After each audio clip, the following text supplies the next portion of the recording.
तो स्वागत है आपका हमारी नई वीडियो में। आज हम पढ़ेंगे डोंट के रिपोर्टेड स्पीच, यानी अंदर वाले वाक्य में यहाँ पे डोंट आएगा, ठीक है ना।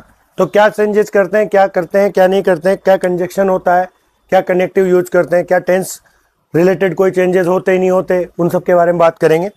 तो सबसे पहले तो डोंट का जो अगर RS आ गया तो सेड टू की बात कर रहे हैं अपन, ओनली सेड टू की। अगर सेज टू आ जाए तो 4 बिट्स आ जाएगा, है ना। लेकिन इसमें भी अपन अब क्या करेंगे, अकॉर्डिंग टू मूड करेंगे। अकॉर्डिंग टू मूड, क्योंकि कई सारे ऐसे सेंटेंसेस थे जिसमें हम सलाह भी दे रहे हैं ना, जैसे डोंट वेस्ट योर टाइम। तो अपन इस चीज को डायरेक्टली नहीं बोल सकते कटाक्ष में कि my mother forbade me to waste my time, या my friend forbade me to waste my time, क्योंकि यहाँ पे क्या है, उनके भाव को समझो। वहां भाव है सजेशन का, एडवाइस का, तो अपन उसको यूज करेंगे। फोरबेड होता है डायरेक्टली कटाक्ष में, यानी ऑर्डर में, कमांड में। जब कभी अपन भाव की बात करें कि अगर ऑर्डर और कमांड का भाव दिख रहा है तो आप वहां फोरबिडन या फोरबेड लगा सकते हो, कोई समस्या नहीं। बट अगर एडवाइस का भाव दिख रहा है तो डायरेक्टली फोरबेड नहीं लग सकता, वो समस्या क्रिएट करेगा, क्योंकि वो तो एडवाइस का भाव दे रहा है। अब आप ऑर्डर का भाव लगा रहे हो फोरबेड मतलब, तो इस चीज का थोड़ा सा ध्यान रखना है। तो इस बार अपन क्या कर रहे हैं, according to mood set to का चेंज हो जाएगा। भाई ऑर्डर कमांड हुआ तो फोरबेड में हो जाएगा, है ना। कब, जब ऑर्डर या कमांड हुआ। मैं यहां पे लिख देता हूं ऑर्डर या कमांड, है ना। लेकिन इसमें एक चीज ध्यान रखना, जब फोरबेड लगेगा तो फिर नोट वाक्य में से हट जाएगा। डू तो हटना ही है ना। अब देखो दूसरी जगह, अगर मान लो एडवाइस का मूड हुआ, एडवाइस का मूड हुआ तो हो जाएगा एडवाइज्ड, ठीक है। साथ में लिख सकते हो आप मेरे ना, क्योंकि लेट हो जाओगे। अगर मान लो सजेशन का हुआ तो अपन लिख सकते हैं सजेस्टेड। रिक्वेस्ट का हुआ तो रिक्वेस्टेड। लेकिन ये कब करना है, जब अपने मूड आए, इसका मूड का समझ में आ जाए आपको। और कनेक्टिव के रूप में टू का प्रयोग करेंगे, टू ही लगेगा, है ना। अब समझो, यहां ध्यान दो। अब ध्यान देने का मैटर है, इसमें तो हम पूरा डोंट हटा देंगे, है ना। डोंट गायब, इसमें तो पूरा डोंट हट जाएगा वाक्य में से। लेकिन इसमें, इन लोगों में, इनमें केवल डू गायब होएगा। नोट का, नोट जो है वो टू से पहले आएगा। जो अपन कंजक्शन लगाएंगे ना टू, उसके पहले नोट लगा देंगे। अगर एडवाइस का भाव दिखेगा तो, सजेशन का दिखेगा तो, रिक्वेस्ट का दिखेगा तो, ये याद रखने वाली बात है। पहले मैंने इसको डायरेक्टली फोरबेड में पढ़ाया था, याद हो तो आपको, 8th में। लेकिन वो उस समय तक ठीक था, वैसे तो ठीक नहीं है, क्योंकि फोरबेड डायरेक्टली ऑर्डर और कमांड का भाव देता है। जैसे मैंने कहा रुद्रा से, I said to Rudra don't bite anyone, don't bite anyone.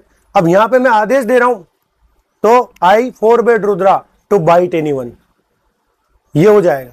लेकिन अगर यही चीज वृंदा के, तो वृंदा देगी उसे सलाह, क्योंकि वृंदा उस डेजिग्नेशन, उस पोस्ट में नहीं, उस उम्र के उस पड़ाव में नहीं जहां पे वो आदेश दे सके, तो उसे समझा ही सकती है। तो Vrinda suggested Rudra not to bite anyone, ये बनेगा।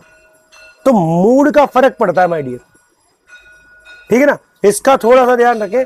बाकी बहुत इजी है, कुछ नहीं करना। जब तक पीछे वाक्य नहीं आएगा कुछ भी नहीं बदलेगा। टेंस नहीं बदलेगा, प्रोनाउन बदलेंगे, टाइम एंड डिस्टेंस नहीं बदलेगा, सेकंड वाक्य में जरूर बदलेगा। एक और बार रिपीट कर देता हूं मैं, रिपीट करने वाला मैटर है। क्या मैटर है भाई, कि डोंट के रिपोर्टेड स्पीच में अंदर वाले वाक्य की स्टार्टिंग पॉइंट ही डोंट होगा, ठीक है। उसके बाद में फुल स्टॉप तक डोंट का वाक्य रहेगा, या फिर कोई कंजक्शन तक डोंट का वाक्य रहेगा। कंजक्शन के बाद दूसरा वाक्य स्टार्ट होगा तो उसे हम चेंज करेंगे, वो जो नियम है उसके अनुसार। लेकिन मैं आपको पहले बिना उसके बताऊंगा, बिना 2 सेंटेंस के, एक ही सेंटेंस वाला बताऊंगा। लेकिन वो पहले समझो, सेट टू आने पर अकॉर्डिंग टू मूड हम कर देते हैं। अगर कमांड और ऑर्डर हुआ तो फोरबेड कर देते हैं, जिसमें हम पूरा डोंट हटा देंगे। और अगर एडवाइस हुआ तो एडवाइस करते हैं, लेकिन नोट नहीं हटेगा। नोट लगेगा टू से पहले, सजेशन हुआ तो सजेस्टेड, और रिक्वेस्ट हुआ तो रिक्वेस्टेड, ये कर देते हैं। ठीक है, कनेक्टिव ग्रुप में टू लगता है, बहुत ईजी है। अब एक आध सेंटेंस देखते हैं, आराम से समझ में आएंगे आपके ना। होते सिंपल ही हैं, हम टफ बनाते हैं। आज मैंने 10th वाले बच्चों को भी समझाया, मैंने कि देखो कोई चीज़ अगर नहीं आ रही है तो उसे छोड़ दो अभी। जैसे मान लो 3 टेस्ट हो गए हमारे पेस्यू में, उसमें कई सारे बच्चे हैं जो टेस्ट पेस्यू में अभी तक भी 3 ही नंबर ला रहे हैं। पहले भी 3 लाते थे, अभी भी 3 ला रहे हैं, अभी भी उनके हाईएस्ट मार्क्स 3 ही आ रहे हैं। तो फिर मैंने उनसे कहा, मैंने कहा यार तुम फिर किस पे को फोकस करो, चैप्टर्स, उनके क्वेश्चन आंसर पे फोकस करो, रटना तो आता है ना। वो कहते हैं हाँ, मैंने तो फिर लर्न करो, है ना। तो जैसे कि अपन देखते हैं एक sentence, she said to me, commanded commerce, don't, हाँ नहीं। अब जैसे कि मैंने सेंटेंस लिखा, she said to me don't touch my phone, उसने मुझसे कहा कि भाई फोन टच मत करो। अब इसमें डायरेक्टली कटाक्ष दिखता है, इसमें क्या दिखता है डायरेक्टली, कटाक्ष। कटाक्ष मतलब होता है गुस्सा दिखता है। जहां गुस्सा दिखता है वहां आप फॉरवर्ड लगा सकते हो, जहां रिक्वेस्ट दिखती है वहां पे अलग बात लगेगी। जैसे कि शी फॉरवर्ड मी टू। अब जैसे कि मैंने बताया था, उसको बंद करो, है ना। अब जैसा कि मैंने बताया था कि फॉरवर्ड लगने पर अपन don't will be removed, don't हट जाएगा। बचा क्या, टच, टच को एज इट इज लगाओ। माई चेंज होगा according to she her phone. बहुत सिंपल है। अब देखो अपन एक सेंटेंस देखते हैं जिसमें मूड अलग होगा, है ना। मूड कुछ भी हो सकता है अलग, जैसे कि आई सेड टू वृंदा, है ना।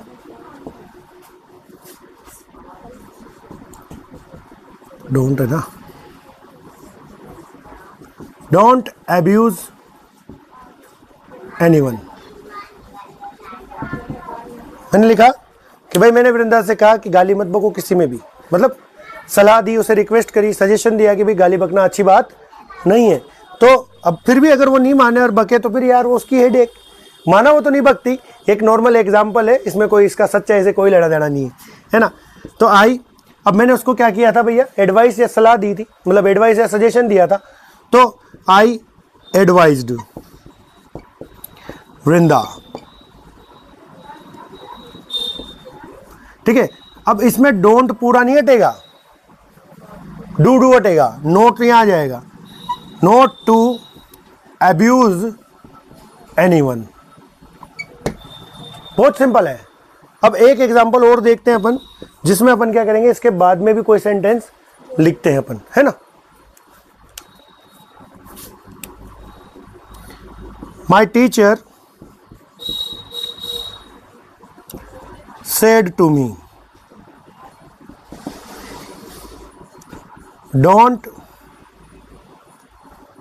write it, sorry, don't write the poem that I wrote on the board. Done. ये दो, मतलब 2 सेंटेंस जोड़ दिया अपन ने, दैट से कनेक्ट कर दिया सेंटेंस को और एक अलग सेंटेंस दे दिया। डरने का नहीं, मैंने पहले बताया आपको, इससे डरने का बिल्कुल भी नहीं। कुछ नहीं करना, मेरे अध्यापक ने मुझसे कहा कि वो पोएम मत लिखना जो मैंने बोर्ड पे लिख रखी। तो ये उन्होंने मेरे को, अब अध्यापक है, obviously it is a command या ऑर्डर। तो अगर अपन चाहें तो यहाँ पर ऑर्डर लगा के, नोट लगा के भी लिख सकते हैं, वो भी राइट माना जाएगा अपना। अगर अपन फॉरवर्ड लगाते हैं तो भी राइट माना जाएगा। मैं आपको ऑर्डर लगा के कर रहा हूं, है ना। My teacher ordered me not to write the poem, ठीक है, दैट। अब मेरी जो अध्यापिका है वो आई जो है, माई टीचर जो है वो लड़की है, तो she, that she had written on the board. हाँ बेटा, नहीं होगा, रेडॉक्स रिएक्शन थोड़ी चल रहा है। जो साइंस के अंदर रिएक्शन होती है ना, वो ऐसे और ऐसे, वो वाली थोड़ी नहीं चल रही, एक तरफ ही जाएगा अपना। फ्रेमिंग क्वेश्चन में जाता है इधर उधर,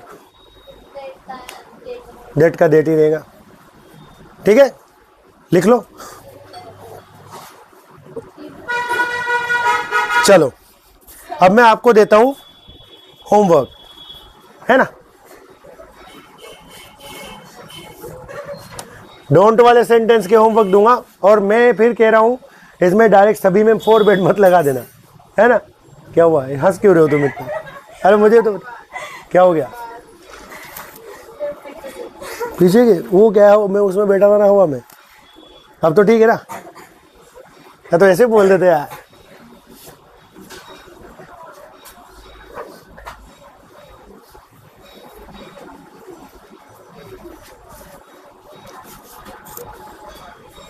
चलो SW लिख लो। कभी कभी डोंट का जो भाव है वो नेवर भी देता है ना। तो ये मैंने आपको यहाँ दिया है ना। तो नेवर हट जाएगा, है ना। तो ये करना होमवर्क और मस्त रहना, खाना पीना जगह इस तरीके से, और लाइक करना मेरी वीडियो को, शेयर भी करना, सब्सक्राइब कर दो कोई, ऐसे क्या कर दो।